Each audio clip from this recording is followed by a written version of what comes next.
uma história de vida e propósito. O vazio que precisava ser preenchido. A chegada de Mossoró foi uma alegria. A gente veio de carro, não é? Numa Brasília. Então chegamos a Mossoró aqui, eu já vinha com a certeza que ia ter o Hemocentro, mas é lógico que as coisas públicas caminham, tem um certo ritmo, mesmo que às vezes haja uma exigência de que haja uma pressa, né? Mas eu sempre fui um pouco impaciente, né? Eu saí da terra de Santa Rita e cheguei aqui na Mulher dos Olhos, que era Santa Luzia. E agora eu sou do impossível e tenho maus olhos para ver, com uma claridade maior, que era Santa Luzia, né? Então eu digo, agora o negócio aqui tem que florescer isso aqui, né? Eu teve até um discurso uma despedida, né? Que eu disse à minha chefe lá, eu vou fazer o jardim que a senhora plantou aqui, só que lá vai ser em solo árido e solo ardente. Mas prometo à senhora que a senhora vai lá e vai ver o jardim florescer. Então chegamos aqui, fomos logo visitar o que existia. Existia já uma pessoa desenvolvendo um trabalho, tinha feito um curso de hematologia, mas tinha muita coisa a ser feita.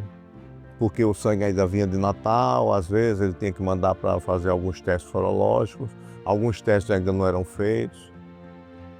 Eu achei um funcionário que estava lá no início do Hemocentro que fazia figurinhas, ou ele desenhava como Disney, por exemplo, ilustração.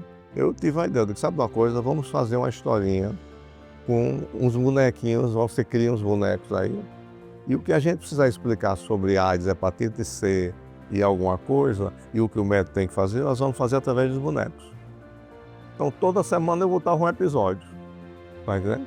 E foi uma maneira mais fácil o médico lia, porque era engraçado, ele sabia fazer isso, e a gente foi educando a população com relação a isso, os médicos principalmente. E foi chegando as coisas, mas também houve momentos que eu tive que entrar por exemplo, se Natal tinha alguma coisa, eu tinha que ter aqui. Então, houve momentos que eu saí daqui com Leila, fomos a Brasília, houve até uma briga da gente com a chefe do Hemocentro daqui, porque aqui, por exemplo, Natal tem 3 centrífugas refrigeradas e nós não temos nenhuma. Eu quero uma, certo? Então já voltei de lá com uma de Brasília. Então o Hemocentro foi paulatinamente melhorando lá no Tarcísio Maia, né? Aí eu criei a equipe de plantão, já tinha pessoas técnicos para manter toda a estrutura funcionando 24 horas, quer dizer, então a cidade se educou, né? Já tinha preparação para todas as cirurgias, mas eu queria um prédio do Hemocentro, que o dinheiro estava no Ministério. Então reformaram aqui no centro da cidade um Hemocentro com todas as salas de uma maneira mais simples, as que eram necessárias. A de primeira a gente tinha lágrimas de sangue, de mães que tinham o filho com dor e não tinham o que fazer, e transformamos em lágrimas ou choro de alegria, né? Com a implantação do Hemocentro. Isso foi em 88, porque nós chegamos aqui em 87, a gente já estava com o Hemocentro funcionando. Foi o primeiro passo. Você imagina que eu chegava aqui e os hemofílicos não tinham fator 8 para tomar. Que na época não era fator 8, era o crio precipitado, que a gente fazia na centrífuga. Hoje já tem liofilizado, você dilui. Naquela época não. Então eles não tinham que ter dor, aguentar a dor, passar a dor e depois ia ficar com a sequela. Então eu tenho muitos hemofílicos ainda hoje, que uns são artistas, eu fui me preocupando com isso para desenvolver alguma coisa na vida deles, para não viver com salário mínimo. Isso não é, você não pode preparar a criança para isso, né? Esse que fez informática, por exemplo, eu tive que ir no colégio dizer à professora que ele era uma pessoa que depois tomasse fator 8, era normal e que tinha que estudar. Porque não queriam aceitar ele na escola, tá entendendo? E eu fui lá um dia para conversar com a diretora, para conscientizar que ele precisava da escola. A minha preocupação nesse sentido. E com os pacientes com câncer, eu já via eles, quer dizer, quando tinham qualquer ocorrência, num pronto-socorro, e que às vezes a gente ia fazer o paliativo, mas ele tinha que ir a Natal ou a Fortaleza para receber uma aplicação da medicação. Isso era um sofrimento muito grande. Imagine você com uma doença desafiadora, né?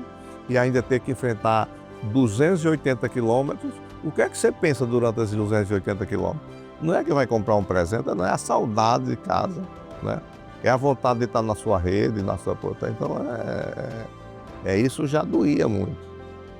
E teve uma coisa interessante, é que nessa época que a gente construiu o Hemocentro, já me convocaram para ser diretor do hospital de urgência e emergência daqui de Mossoró. Eu digo, mas eu tenho 26 anos, cheguei agora, não tenho experiência administrativa nenhuma. Como é que eu vou fazer isso? Aí meu sogro, que era de uma família política aqui, né?